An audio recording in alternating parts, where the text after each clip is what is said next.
নমস্কার বন্ধুরা, Bengali classes চ্যানেলে আপনাদের সকলকে স্বাগত। আজকে আমরা আলোচনা করব সমাজের যে শ্রেণীবিভাগ সম্পর্কে আমরা আলোচনা করেছিলাম, সেই সমাজের শ্রেণীবিভাগের একটা শ্রেণীবিভাগ নিত্য সমাজ সম্পর্কে আজকের ক্লাসে আমরা আলোচনা করব। নিত্য সমাজ কি বলছে? প্রচলিত সমাসের অন্যান্য শ্রেণীবিভাগের যে সমাসগুলো রয়েছে, সেই সমাসের ব্যাসবাক্য বা বিগ্রহ বাক্য বা সমস্ত পদ বা সমাসবদ্ধ পদ যে নিয়মে সমাস করা হয়, নিত্য সমাস সেই সব সমাসগুলোর নিয়মের মধ্যে ফেলা যায় না। কেন ফেলা যায় না? তার কারণ হচ্ছে নিত্য সমাস সাধারণত যেটা বলে যে সমাসে কোনো ব্যাসবাক্য হয় না, আর ব্যাসবাক্য করতে গেলে সমার্থক অন্য পদের প্রয়োজন হয়। অর্থাৎ পদটা সমস্ত পদ বা সমাসবদ্ধ পদে যেটা থাকে, ব্যাসবাক্য বা বিগ্রহ বাক্যে কিন্তু অন্য পদের প্রয়োজন হয়। তাহলে নিত্য সমাস কাকে বলছে? যে সমাসের ব্যাসবাক্য হয় না, আর যদি ব্যাসবাক্য করতে হয় তাহলে সমার্থক মানে সম অর্থ প্রকাশ পাচ্ছে এমন অন্য পদের প্রয়োজন হয়। একই পদ হয় না, অন্য পদের প্রয়োজন হয়, তাকে বলছে নিত্য সমাস। আরেকবার আমরা দেখে নিই। যে সমাসের ব্যাসবাক্য হয় না কিংবা যে সমাসের ব্যাসবাক্য করতে গেলে সমার্থক অন্য পদের প্রয়োজন হয়, তাকে বলছে নিত্য সমাস। এবারে যেটা বলার, আগেই বলেছি সমাসের অঙ্গ যে ক্লাসে আমরা যে আলোচনা করেছিলাম, সমাস সমান পদ বলতে কি বোঝো, পূর্বপদ বলতে কি বোঝো, পরপদ বলতে কি বোঝো, সমস্ত পদ বা সমাসবদ্ধ পদ বলতে কি বোঝো, আর ব্যাসবাক্য বা বিগ্রহ বাক্য বলতে কি বোঝো, যদি সেইগুলো আমরা দেখে যদি এই ক্লাস সম্পর্কে একটা পরিপূর্ণ ধারণা আমাদের থেকে থাকে, তাহলে এই পরবর্তী পর্যায়ে যে সমাসগুলো আমরা আলোচনা করছি, সেই ক্ষেত্রে এই সমাসগুলোতে কি বোঝাতে চাইছে এবং সমাসে পরিবর্তন করতে গেলে কি কি ক্ষেত্রে পরিবর্তন করতে হবে, সেগুলো আমরা বুঝতে পারবো। সুতরাং যদি আমাদের ব্যাসবাক্য বা বিগ্রহ বাক্য সম্পর্কে কোনো ধারণা না থাকে, যদি আমাদের সমস্ত পদ বা সমাসবদ্ধ পদ সম্পর্কে কোনো ধারণা না থাকে, যদি আমাদের সমাস সমান পদ সম্পর্কে ধারণা না থাকে, তাহলে কিন্তু কোনোভাবে আমরা সমাস করতে পারবো না। তো আবার ফিরে আসি নিত্য সমাসে।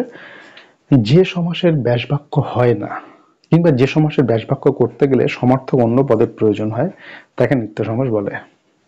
আমরা সমাস সমান পদ কাকে বলেছিলাম? যে যদি পদ থাকে, পূর্বপদ পরপদ সেটা মিলিয়ে সমাস সমান পদ। আর যখন এই সমাস সমান যে পদগুলো রয়েছে, সমাস সমান পদগুলো যখন একটা পদে পরিণত হয়, মানে দুই বা ততোধিক পদের যে মিলনের ফলে একপদীকরণ, দুই বা ততোধিক পদের একপদীকরণকে তো সমাস বলে। একপদীকরণ যেটা হচ্ছে, অর্থাৎ একটা পদে পরিণত হচ্ছে, সেই একপদীকরণটাই হচ্ছে সমস্ত পদ বা সমাসবদ্ধ পদ। আর এই সমস্ত পদ বা সমস্ত পদ সমস্ত পদ সমস্ত পদ বা সমাসবদ্ধ পদ। আর সমাসবদ্ধ পদকে ব্যাখ্যা করলে যে বাক্যাংশ পাওয়া যায় তাকে বলে ব্যাসবাক্য বা বিগ্রহ বাক্য। সাধারণত বলছে নিত্য সমাসে ব্যাসবাক্য হয় না, কিন্তু যদি ব্যাসবাক্য করা হয় তাহলে কি হবে? সমার্থক অন্য পদের প্রয়োজন হয়।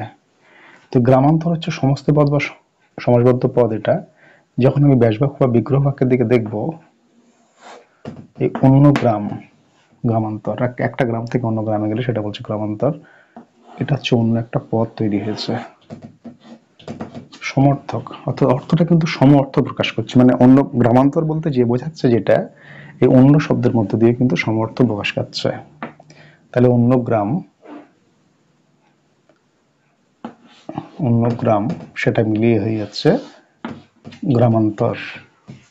একই রকম ভাবে যদি পরবর্তী উদাহরণ আমরা দেখি, এই কেবল জল, তার মানে হচ্ছে জল মাত্র। সমস্ত পদ বা সমাসবদ্ধ পদে হচ্ছে জল মাত্র। কেবল জল, জল মাত্র। একই রকম ভাবে অন্য ভাষা, অর্থাৎ এক ভাষা থেকে অন্য ভাষা, সেটা হচ্ছে ভাষান্তর।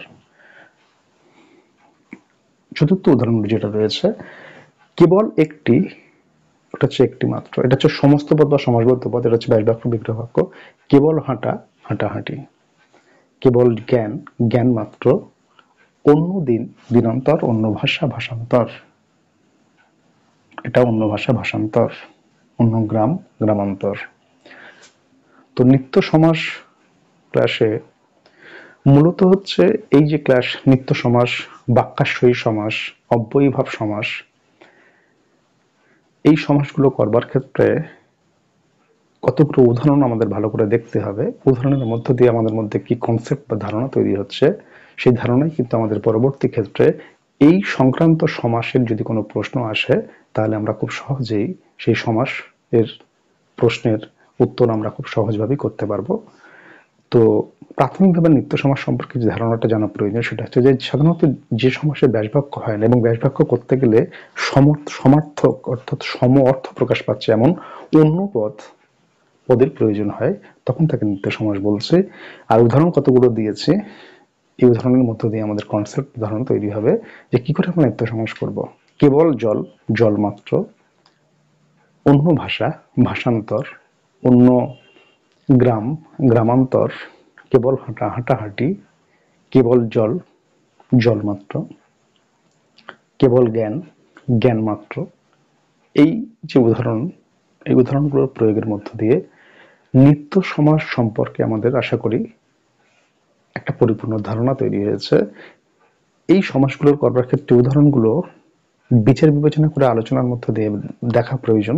এই উদাহরণই আমাদেরকে যে ধারণা তৈরি করে, সেই ধারণার মধ্য দিয়ে আমরা সমাস নির্ণয় করবার ক্ষেত্রে খুব সহজভাবে সমাসটাকে নির্ণয় করতে পারবো।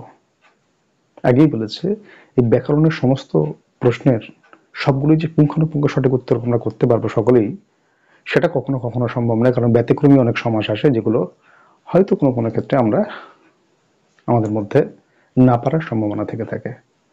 সুতরাং এই সমাস সম্পর্কে ধারণা জানা প্রয়োজন।